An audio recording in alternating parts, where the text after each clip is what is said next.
வணக்கம். All India radio Chennai.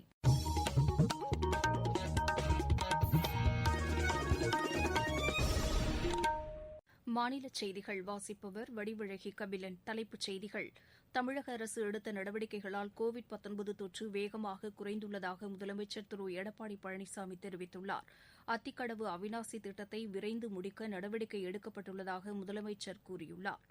தமிழகத்தில் வடகிழக்கு பருவமழையால் எவ்வித சேதமும் ஏற்படாமல் தடுக்க அனைத்து நடவடிக்கைகளும் எடுக்கப்பட்டுள்ளதாக பேரிடர் மேலாண்மைத்துறை அமைச்சர் திரு ஆர்.பி. உதயகுமார் தெரிவித்துள்ளார்.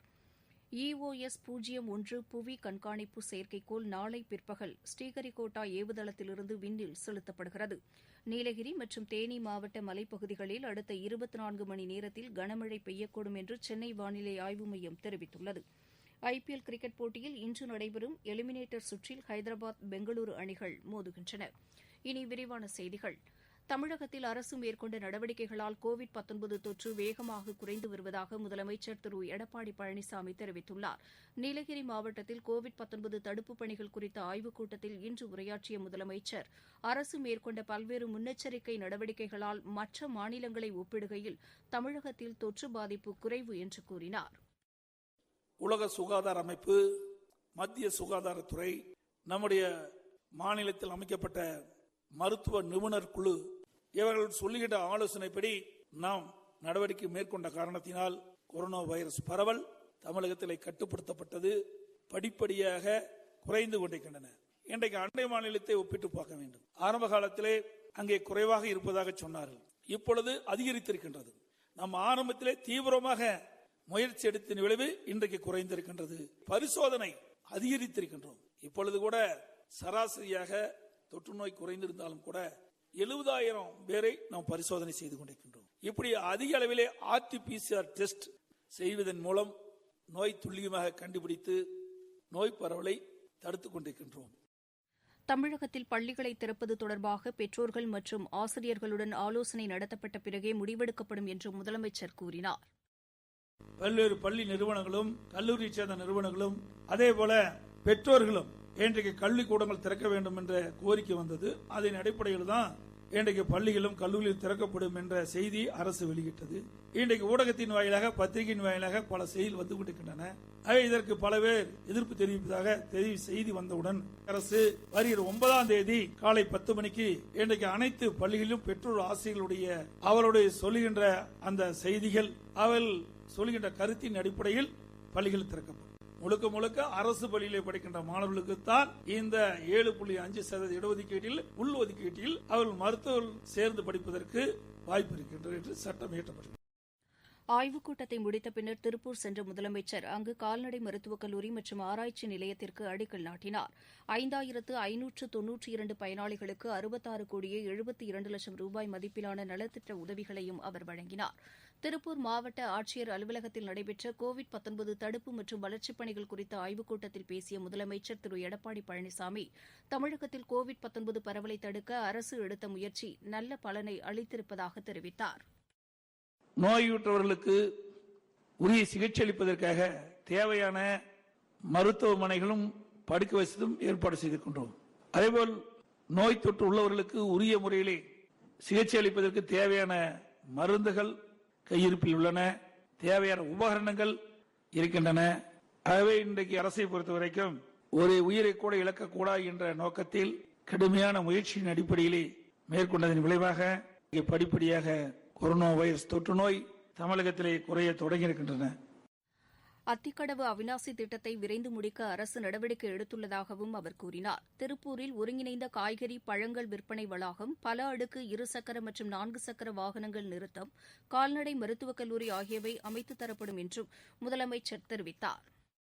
இன்றைக்கு அத்திக்கடவு அவிநாசி திட்டத்தை சுமார் 1652 கோடி ரூபாய் மதிப்பீட்டிலே அந்த பணி துவங்கப்பட்டு பணி நடைபெற்றுக் கொண்டிருக்கின்றன. அந்த அத்திக்கடவு அவிநாசி திட்டம் நிறைவேறுகின்ற பொழுது இன்றைக்கு வறட்சி பகுதியாக இருக்கின்ற இந்த திருப்பூர் மாவட்டம் ஒரு செழுமையான பகுதியாக மாறும் என்பதை நேரத்தில் தெரிவிக்க விரும்புகின்றேன். அதேபோல இன்றைக்கு திருப்பூர் மாநகராட்சியிலே சீர்மிகு நகரமாக உருவாக்குவதற்காக சுமார் 948 கோடி ரூபாய் இன்றைக்கு மத்திய மாநில அரசு நிதியோடு இந்த திட்டத்தை செயல்படுத்தியிருக்கின்றோம். ஒரு வளர்ந்து வருகின்ற நகரம். இதிலே வாகனங்களை நிறுத்த வேண்டும் என்று சொன்னால் மிகுந்த சிரமத்துக்கு உள்ளாகின்றார்கள். அந்த சிரமத்தை போக்குவதற்காக மல்டி கார் பார்க்கையும் உருவாக்க இருக்கின்றன. சாலைகளில் வீணாக செல்லும் மழைநீரை நீர்நிலைகளில் சேமிக்க நடவடிக்கை எடுக்கப்பட்டுள்ளதாக மாநில பேரிடர் மேலாண்மைத்துறை அமைச்சர் திரு ஆர் பி உதயகுமார் கூறியுள்ளார். மதுரையில் இன்று செய்தியாளர்களிடம் பேசிய அவர், வடகிழக்கு பருவமழையால் தமிழகத்தில் எந்தவொரு பொருட்கள் மற்றும் உயிர்ச்சேதம் ஏற்படாத வண்ணம் நடவடிக்கை எடுக்கப்படும் என்றார்.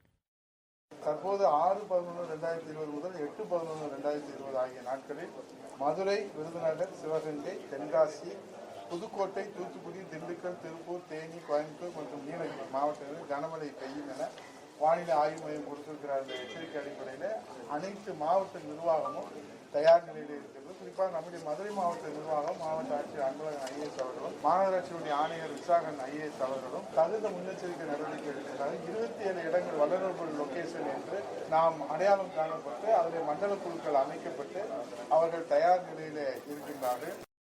நீங்கள் கேட்டுக்கொண்டிருப்பது ஆல் இண்டியா ரேடியோவின் மாநில செய்தி அறிக்கை. கோவிட்-19 எதிரான போரில் நமக்கான 3 கவசங்கள். முகக்கவசம் அணிவோம், தனிநபர் இடைவெளியை கடைபிடிப்போம், கை மற்றும் முக சுத்தம் பராமரிப்போம்.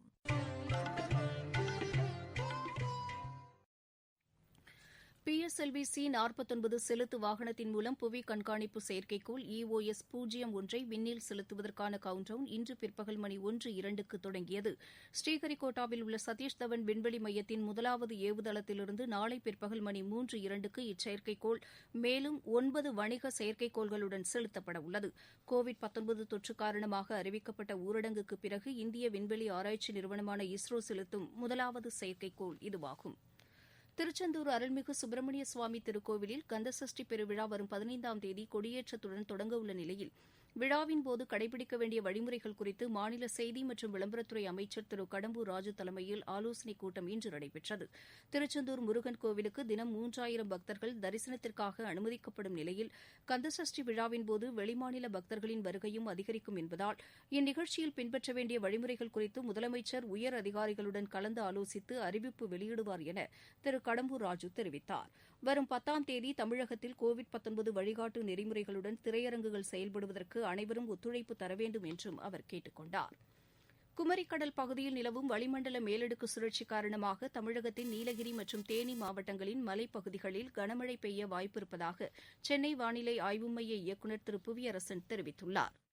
தற்பொழுது குமரிக்கடல் பகுதியில் நிலவும் வளிமண்டல மேலடுக்கு சுழற்சி காரணமாக அடுத்த 24 மணி நேரத்தில் நீலகிரி மற்றும் தேனி மாவட்டங்களின் மலைப்பகுதிகளில் ஓரிரு இடங்களில் இடிமின்னலுடன் கூடிய கனமுதல் மிக கனமழையும், திண்டுக்கல், திருப்பூர், தென்காசி, திருநெல்வேலி, தூத்துக்குடி, ராமநாதபுரம், விருதுநகர் மற்றும் கன்னியாகுமரி மாவட்டங்களில் ஓரிரு இடங்களில் இடிமின்னலுடன் கூடிய கனமழையும், ஏனைய மாவட்டங்கள் மற்றும் புதுவை, காரைக்கால் பகுதிகளில் பெரும்பாலான இடங்களில் லேசான முதல் மிதமான மழை பெய்யக்கூடும். அடுத்த 48 மணி நேரத்திற்கு டெல்டா மாவட்டங்கள், காரைக்கால், கடலூர் மற்றும் நீலகிரி, தேனி மாவட்டங்களின் மலைப்பகுதிகளில் ஓரிரு இடங்களில் இடிமின்னலுடன் கூடிய கனமழையும், ஏனைய மாவட்டங்கள் மற்றும் புதுவையில் பெரும்பாலான இடங்களில் லேசானது முதல் மிதமான மழை பெய்யக்கூடும். சென்னை மற்றும் புறநகர் பகுதியில் அடுத்த 48 மணி நேரத்திற்கு வானம் பொதுவாக மேகமூட்டத்துடன் காணப்படும். நகரின் ஒரு சில பகுதிகளில் இடிமின்னலுடன் கூடிய லேசான முதல் மிதமான மழை பெய்யக்கூடும். அதிகபட்ச வெப்பநிலை 33, குறைந்தபட்சம் 26 டிகிரி செல்சியஸ் ஒட்டி இருக்கும். விளையாட்டுச் செய்தி. IPL கிரிக்கெட் போட்டியில் இன்று நடைபெறும் எலிமினேட்டர் சுற்றில் ஹைதராபாத் அணி பெங்களூரு அணியை எதிர்கொள்கிறது. அபுதாபியில் நடைபெறவுள்ள இப்போட்டி இரவு 7:30 மணிக்கு தொடங்குகிறது. இப்போட்டியில் வெற்றி பெறும் அணி நாளை மறுநாள் நடைபெறவுள்ள இறுதிப் போட்டிக்கான 2வது தகுதிச்சுற்று ஆட்டத்தில் தில்லி அணியை எதிர்கொள்ளும். இந்த போட்டியில் வெற்றி பெறும் அணி வரும் செவ்வாய்க்கிழமை நடைபெறும் இறுதிப் போட்டியில் மும்பை அணியை எதிர்கொள்ளும். மீண்டும் தலைப்புச் செய்திகள். தமிழக அரசு எடுத்த நடவடிக்கைகளால் கோவிட்-19 தொற்று வேகமாக குறைந்துள்ளதாக முதலமைச்சர் திரு எடப்பாடி பழனிசாமி தெரிவித்துள்ளார். அத்திக்கடவு அவிநாசி திட்டத்தை விரைந்து முடிக்க நடவடிக்கை எடுக்கப்பட்டுள்ளதாக முதலமைச்சர் கூறியுள்ளார். தமிழகத்தில் வடகிழக்கு பருவமழையால் எவ்வித சேதமும் ஏற்படாமல் தடுக்க அனைத்து நடவடிக்கைகளும் எடுக்கப்பட்டுள்ளதாக பேரிடர் மேலாண்மைத்துறை அமைச்சர் திரு ஆர் பி உதயகுமார் தெரிவித்துள்ளார். EOS 01 புவி கண்காணிப்பு செயற்கைக்கோள் நாளை பிற்பகல் ஸ்ரீஹரிகோட்டா ஏவுதளத்திலிருந்து விண்ணில் செலுத்தப்படுகிறது. நீலகிரி மற்றும் தேனி மாவட்ட மலைப்பகுதிகளில் அடுத்த 24 மணி நேரத்தில் கனமழை பெய்யக்கூடும் என்று சென்னை வானிலை ஆய்வு மையம் தெரிவித்துள்ளது. IPL கிரிக்கெட் போட்டியில் இன்று நடைபெறும் எலிமினேட்டர் சுற்றில் ஹைதராபாத், பெங்களூரு அணிகள் மோதுகின்றன. இத்துடன் இந்த செய்தி அறிக்கை நிறைவு பெற்றது.